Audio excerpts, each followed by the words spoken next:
शाम के 7 बजे थे। कॉलोनी में दिए जल चुके थे। बच्चों की चिल्लाहटें अब धीरे धीरे टीवी की आवाज़ों में घुल रही थी। एक बहन और बेटी नेहा अपनी माँ की रसोई से आती सन्नाटे जैसी आवाज़ें सुन रही थी। कुछ गिरने की हल्की आवाज़, फिर अचानक रुक जाना और फिर बर्तन रगड़ने की तेज़ आवाज़। माँ सब ठीक है? उसने धीरे से पूछा, लेकिन जवाब नहीं मिला। नेहा की उम्र 16 साल थी। वो समझदार थी, पर कुछ चीज़ें अब भी समझ नहीं पाती थी, जैसे माँ की आंखों के नीचे हर तीसरे हफ्ते उभरने वाला नीला निशान, या वो शब्द जो पापा हमेशा माँ से कहते थे, क्यों चुप नहीं रहती तुम। रात को डिनर की टेबल पर सब कुछ नॉर्मल था, मगर माँ ने कुछ खाया नहीं। उनकी थाली भरी की भरी रह गई, सिर्फ चुप्पी खा रही थी। नेहा की आंखें टीवी की ओर थीं, लेकिन कान दरवाजे की आहटों में डूबे थे।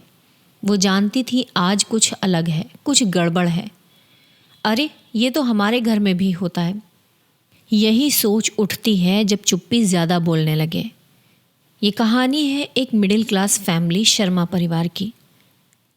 शहर का नाम है लखनऊ। पापा आलोक शर्मा सरकारी नौकरी में हैं। बाहर से देखने में हर किसी को लग सकता है कि वो एक आदर्श पिता और पति हैं। सुबह की चाय से लेकर शाम की खबरों तक सब कुछ रूटीन है। माँ रेखा शर्मा एक गृहिणी हैं। कभी शिक्षक बनने का सपना देखा था, मगर शादी के बाद वो सपना रसोई के धुएं में घुल गया।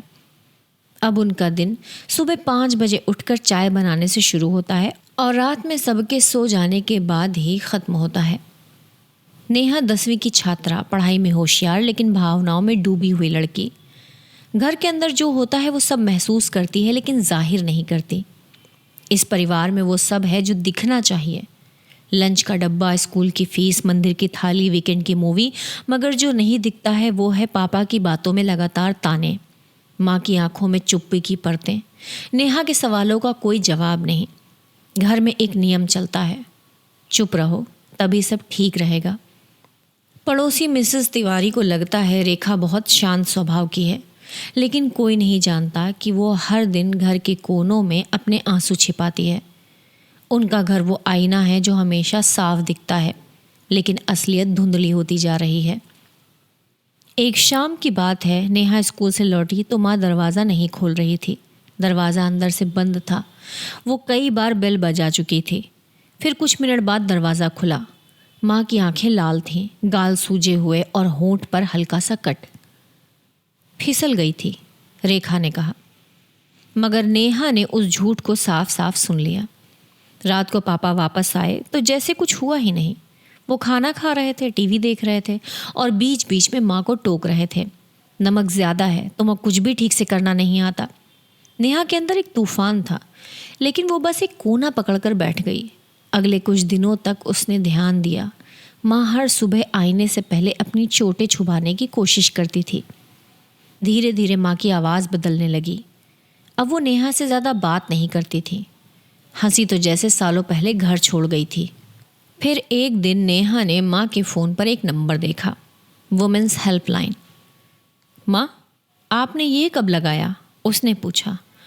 बस ऐसे ही, नेहा समझ गई।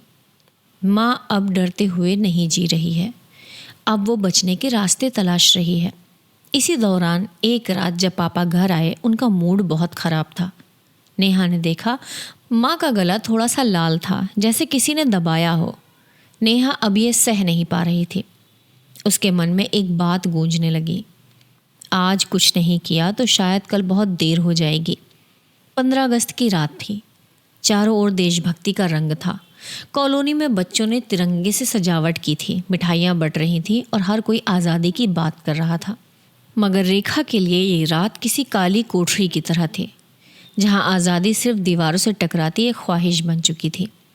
नेहा अपने कमरे में पढ़ाई कर रही थी, लेकिन मन बार बार मम्मी की रसोई की तरफ भाग रहा था। आज मम्मी ने मिठाई नहीं बनाई थी जो उन्होंने पिछले 15 साल से हर स्वतंत्रता दिवस पर बनाई थी। गुलाब जामुन जो पापा को बहुत पसंद थे। आज नहीं बनाऊंगी, बस इतना ही कहा था रेखा ने। शाम होते होते पापा का मूड और ख़राब होता गया। ऑफिस में किसी सीनियर से बहस हुई थी।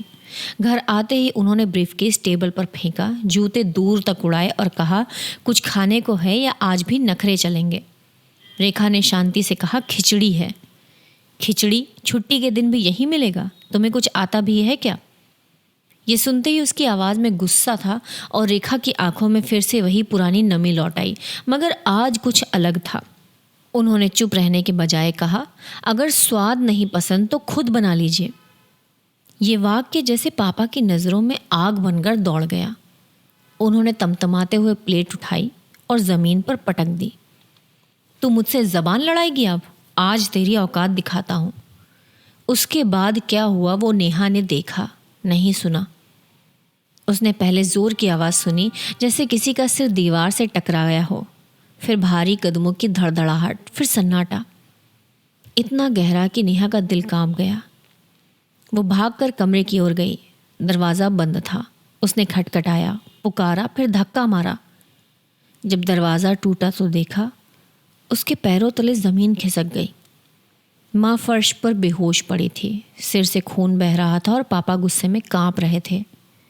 नेहा चीखी, पापा क्या किया आपने? आलोक की आंखें सुर्ख थीं। उन्होंने कहा, यह औरत अब बर्दाश्त के बाहर हो गई है।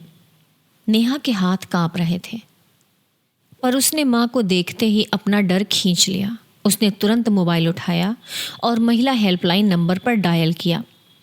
पापा, आप जो चाहे कहिए, लेकिन अब नहीं। अब ये मैं नहीं सहने दूंगी। दूसरी तरफ से जवाब आया, मैम हम रास्ते में हैं। पुलिस आई। कॉलोनी में हड़कंप मच गया।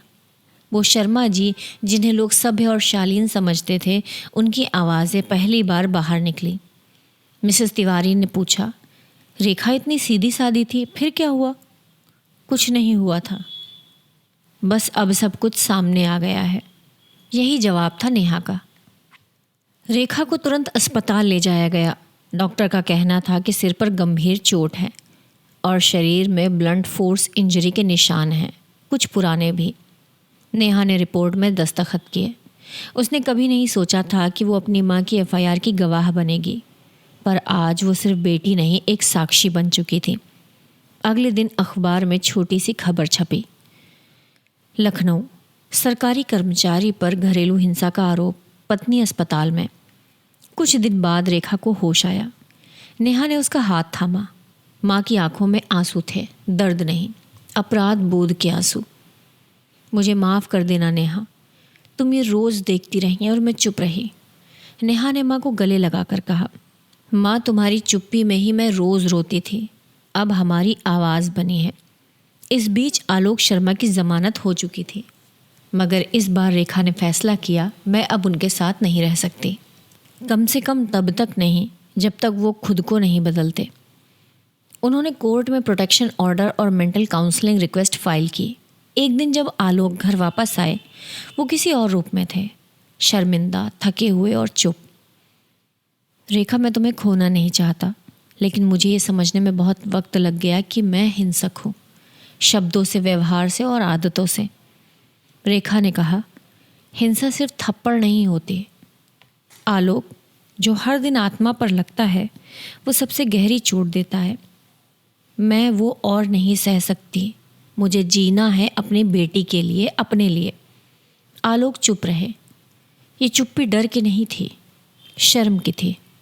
रेखा ने कहा, मैं अभी तुम्हें माफ़ कर सकती हूँ, पर उस शर्त पर जब तुम खुद को सुधारने के लिए मदद मांगो और मुझसे बराबरी से बात करो, डर से नहीं, प्यार से।